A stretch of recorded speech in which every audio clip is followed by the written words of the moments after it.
Gardening can be solitary work, but you're never truly alone when you're digging in the dirt. Insects can be your friend or your foe. Today on Get Growing, we'll show you how to tackle some of the most common pests in your garden.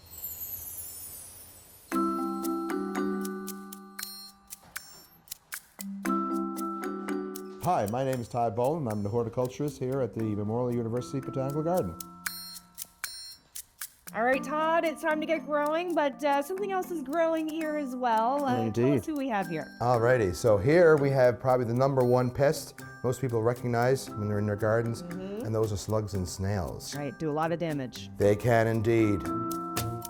Compared to a lot of other insects that we have, which are sort of there, but you don't really notice them, these fellas are in your face, okay? And when they're into your plants, they are physically consuming it, and you go out the next day and you're seeing holes and you're seeing shredded leaves and all the rest of it. Do you see that kind of damage? These are the little culprits that are doing it. When we think about snails, and I'll just take this little one out. These are actually were introduced in Newfoundland. They're not native. Really? Yeah, and I can remember as a child you didn't see them that often at all. Then suddenly they started appearing everywhere. These feed mostly on old detritus. So in the big scheme of things, they don't do the same level of damage as what slugs do. Okay. All right. So in the bottom of our little jar right here, you can see Mr. Sluggy. They are the ones that do most of the damage, and they're the ones that love to feed on your hosta leaves and your lettuce leaves and anything that's nice and soft and mushy. So how do you tackle a slug problem in your garden? Slugs are more active in the nighttime or when conditions are wet. So I always tell gardeners, don't water your garden in the evenings. Your ground is wet, your leaves are wet in the evening, that's only encouraging the slugs. There are slug baits that are on the market that you can purchase. What's like an inexpensive home remedy? Essentially what I do with slugs in particular is I'll go around in the evening, sometimes with a flashlight just after sun sets, and when I see the slugs, I just pick them off and I put them into a container filled with salt. I mean, it looks horrible. Yeah. I'm sure it's probably not the most pleasant death, but it's very, very effective. All right, so we've talked about the slugs. What other kinds of pesky insects are there that can do damage to your garden? Okay, well, as it turns out, I have just a plant here to show you some of the nasties.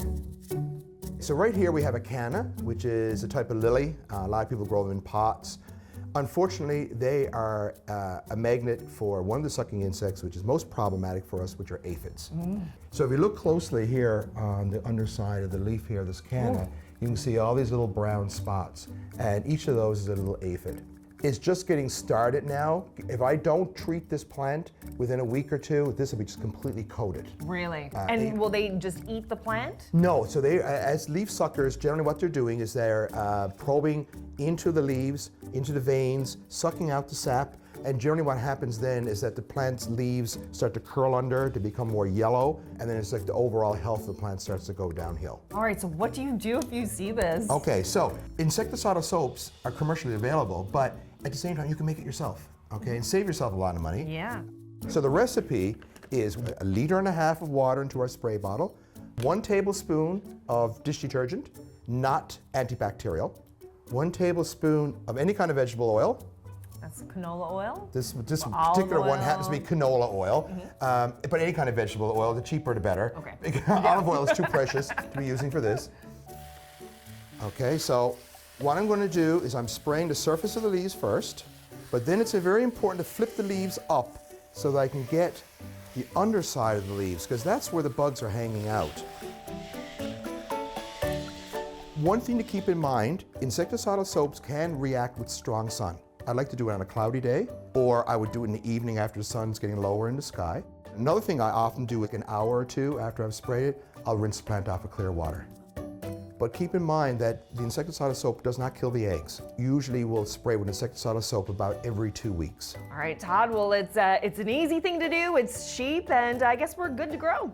And you know, it's a kind of insecticidal soap you can use for anything that you have a problem with in your garden. So any kind of sucking insect, aphids in particular, this method will work. Excellent, thank you so much. You're welcome.